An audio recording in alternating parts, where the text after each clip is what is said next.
Good morning. This morning's reading is from Return to the Sacred by Jonathan Ellerby.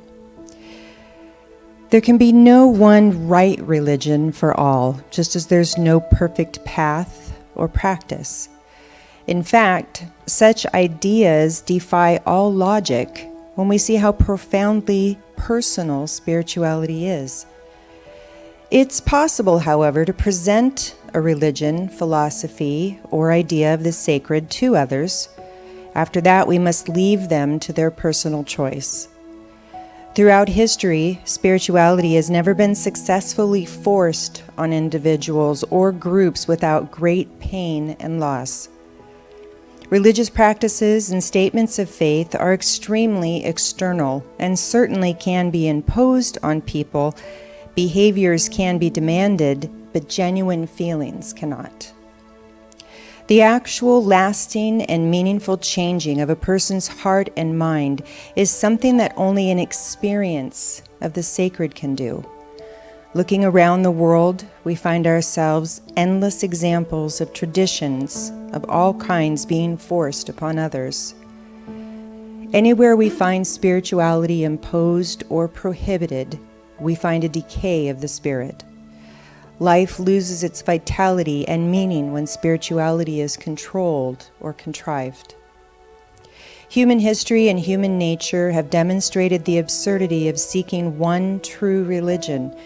Change is inevitable, diversity is natural, and so is the integration and evolution of tradition. Diversity is the essence and nature of life upon earth. Spiritual expression is no exception.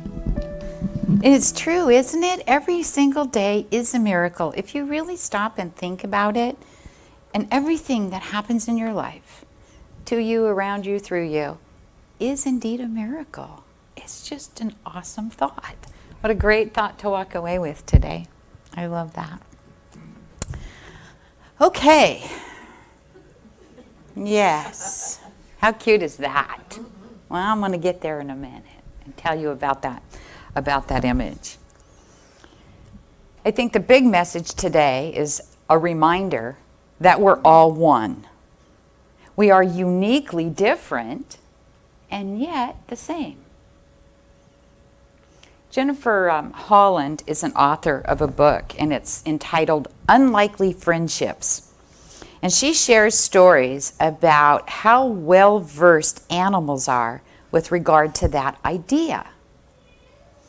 She says that animals of different species get together for several different reasons, one of which would be a natural disaster. You may remember that back in 2005, there was a story about a hippo and a tortoise who befriended one another after that tsunami in Kenya. They played in the same pond, they slept together, and they created their own unique language between them. This image is of a kitten who strayed into the sacred monkey forest in Bali. And she became the cherished pet of this long-tailed macaque. The kitten grew so attached that whenever the staff tried to rescue her, she ran back to the monkey for protection. Who knew? Go figure. Animals that we think should be enemies, that get along so well with one another, can teach something very valuable about how we can, or dare I say, should, get along with one another. Isn't that the truth? And the way that we treat each other, the way we get along with one another, is an absolute direct reflection of how we're feeling about ourselves. Have you ever noticed that? When you're not feeling so much on top of the world, let's say, and you feel like everything's out of balance and it seems difficult, life seems a little more troublesome at that particular point. And so the way to maintain balance and harmony is through a spiritual practice.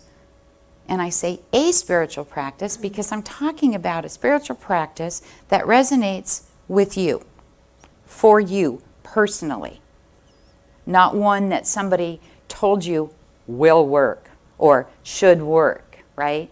Because we all, and Sue had alluded to that in that reading about the diversity of all of us. Our spirituality, the way that we're showing up in the world, is cultivated by a personal practice.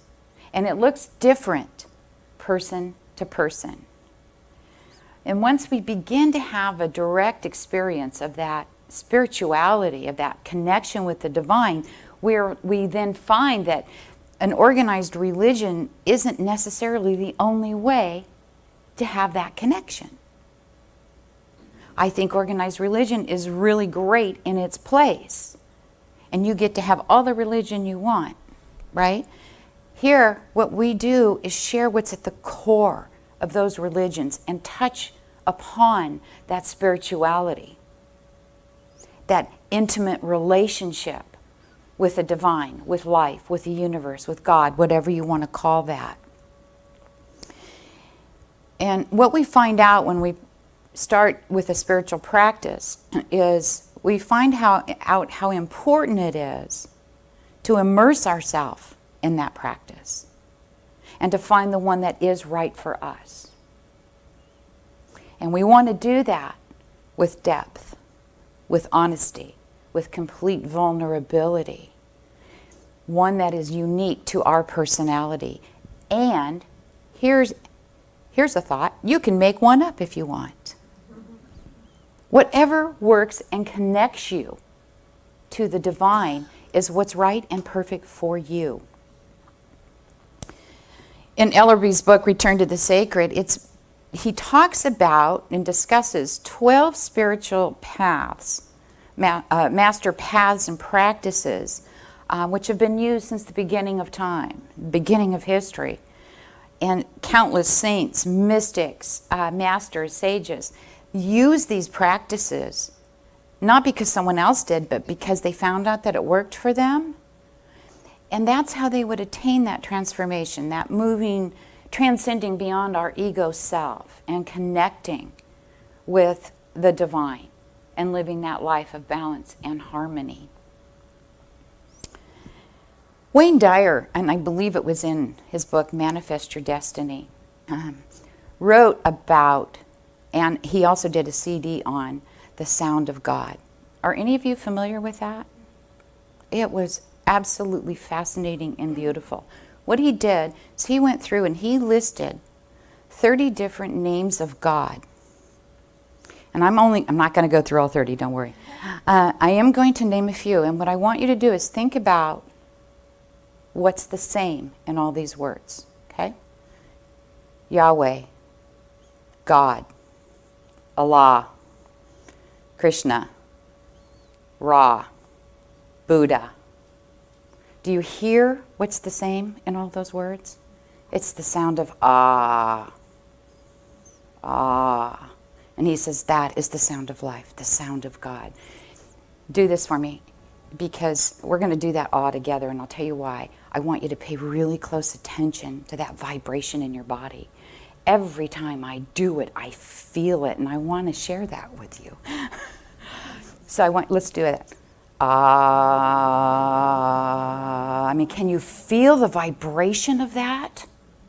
And I don't believe it's a coincidence that all of those names for God have that same sound. Somebody's onto something. That's what I think.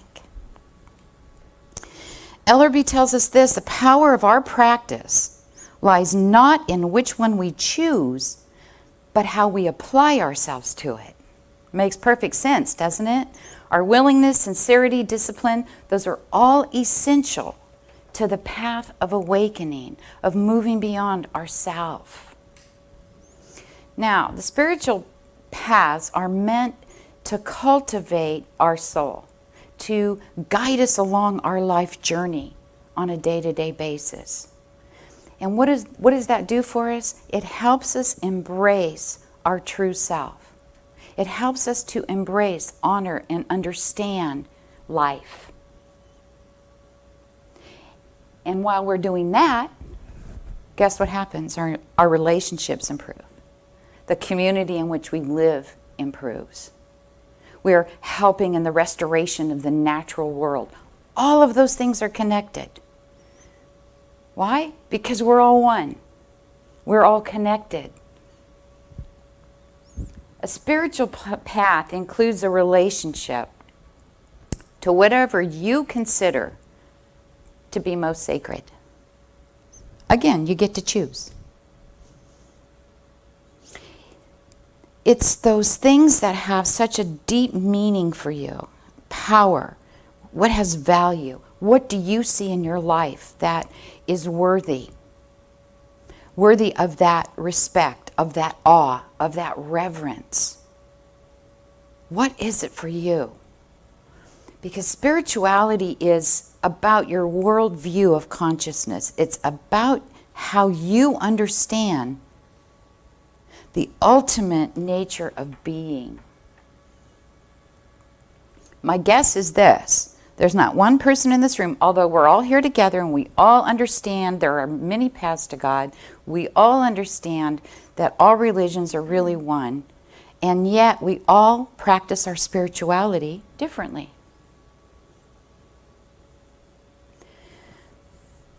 Spiritual paths can be experienced any way you want. Can be done through sacred movement, through music, through ritual, through ceremony, through meditation, through study, or simply by following your life path. By moving on your life path knowing you're on purpose, doing what you're called to do, doing what you're meant to do. One of the things, and only one of the things major religions and traditions agree upon is this: the importance of treating all living things with respect, with reverence. Now, if that's the way we live our life, if that's the way we travel on the spiritual journey, that's enough. To be a good human, to treat other people like you want to be treated, right? The golden rule. Native American culture lives the idea that we are all related, that we are all family, one family.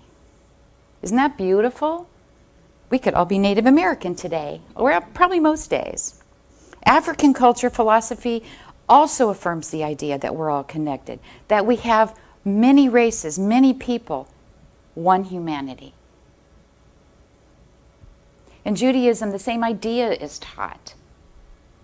How to live with integrity, how to live in harmony as people face their choice, free choice every single day. It's about perfecting the world through good deeds, through conscious being living, aware and awake. Embracing love and connection, empowerment are very simple ideas, and yet how profound they are when we make them our spiritual practice. As you decide on a spiritual path, the way to do that is to go within, to look to your heart, find out what it is that calls to you. In my personal opinion, the worst thing we can do is what we're supposed to do, or what we ought to do. We tend to listen to other people and they say, this works, it'll be perfect for you. Well, it may and it may not, and that's okay. And that's why I keep reiterating, make that practice your own. Do it yourself. We don't want to get caught up into that supposed to, because instead of the practice itself, then it becomes more about fitting it in, doing it right, rather than about transcendence, about moving beyond ego, right? You don't want to spend your time spinning your wheels thinking, am I doing this right? Are you familiar, if you're familiar with Adyashanti? He's an absolutely fabulous human being, and he teaches meditation. And the one thing he says, he practiced meditation, very strict meditation for years upon years. And he finally realized after, I think it was like 15 years, and he finally realized, I'm so caught up in sitting the right way and doing this and doing that, that I'm not meditating. he began to pay more attention to what he was doing than actually being in it and then doing it. And real meditation is about mastering a technique. It's about letting go of control. There's a big difference there, isn't it? There are a lot of advantages to having a spiritual practice. And people who practice spiritual practices are much better able to manage challenges in their life and difficult choices that come up that they need to address. They also tend to possess an openness for a greater range of tools for healing. That might be mental, it might be emotional, it might be physical. A much more open mind. It can also help free us from our past conditioning. And a lot of times we don't even know what that past conditioning is until we really become still and quiet and look.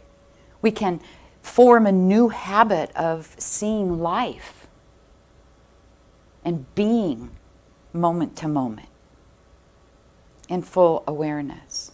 We open up to possibilities that we never even thought possible before.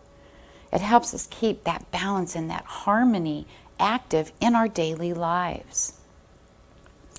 To be successful at anything requires practice. So, the moral there is don't give up, right?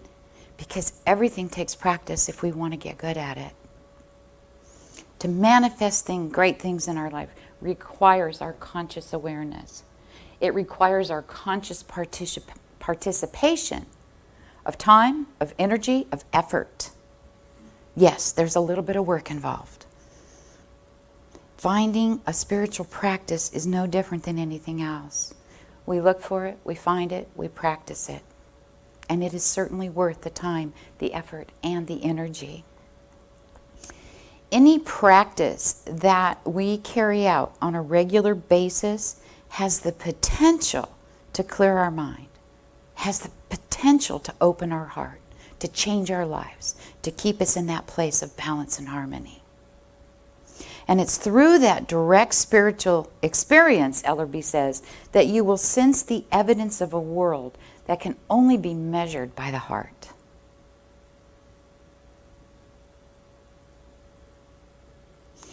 If the practice that you're currently working with isn't quite as efficient as it was before, or quite as powerful as you want it to be now, it's likely time to try something new, right? Your soul is saying to you, I'm stuck, get me out of here. Let's try something different. Take a step in a new direction. Get outside of that ordinary box that you're in. I love this line that Ellerby used in the book. You will never understand the world next door if you never leave your home. Try something new. Be adventurous. What the heck? Every single spiritual practice has the ability to awaken us to the power of that present moment awareness, and in turn have that experience of connection, intimate connection with the divine. The choice of practice is simply a matter of personal preference. You can't do it wrong. Connecting with life is connecting with life, however you do it. What's important is to find something that resonates with your higher self, what brings you that sense of intimate connection. It's a profoundly personal experience, and it changes. It's ever evolving.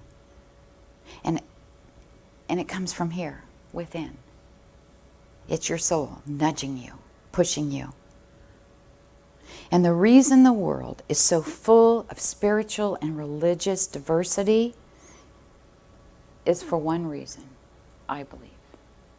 Because it reflects the complexity of human beings. Different things work for different people. Isn't that the simple truth? And on top of that, the truth is no matter what you do, no matter how you do it, all paths truly do lead to God. We're all going home. So I'm going to close this morning with a short excerpt from Return to the Sacred. He says, no matter where you are in your personal life, high or low, rich or poor, sick or well, this is the perfect time for you to embrace a spiritual practice and discover this ever-present power of the sacred.